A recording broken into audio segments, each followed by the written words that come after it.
Mark 3. And he entered again into the synagogue, and there was a man there which had a withered hand. And they watched him, whether he would heal him on the Sabbath day, that they might accuse him. And he said unto the man which had the withered hand, Stand forth. And he said unto them, Is it lawful to do good on the Sabbath days, or to do evil? To save life, or to kill? But they held their peace. And when he had looked round about on them with anger, being grieved for the hardness of their hearts, he said unto the man, Stretch forth thine hand.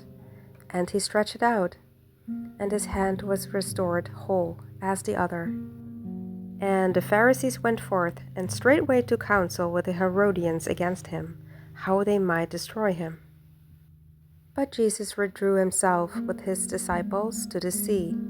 And a great multitude from Galilee followed him, and from Judea, and from Jerusalem, and from Idumea, and from beyond Jordan, and they about Tyre and Sidon.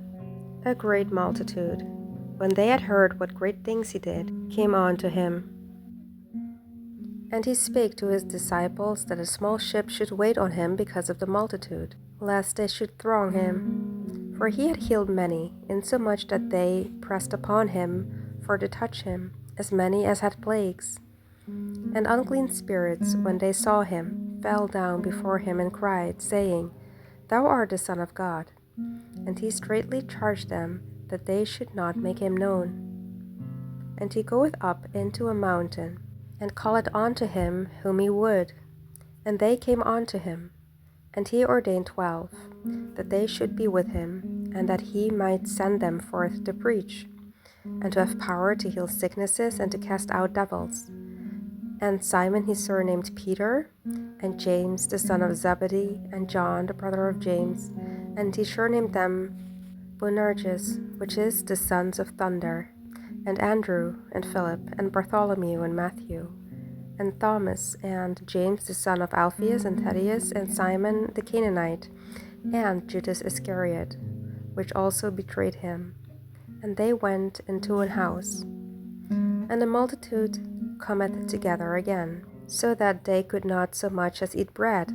And when his friends heard of it, they went out to lay hold on him, for they said, He is beside himself.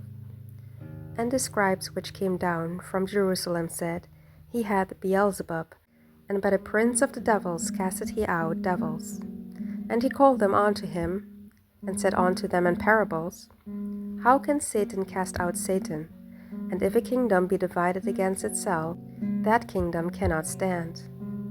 And if a house be divided against itself, that house cannot stand.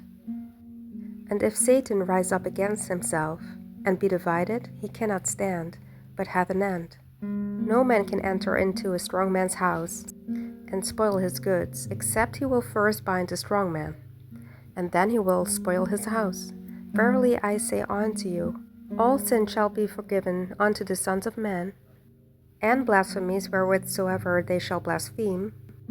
But he that shall blaspheme against the Holy Ghost had never forgiveness, but is in danger of eternal damnation, because they said he hath an unclean spirit.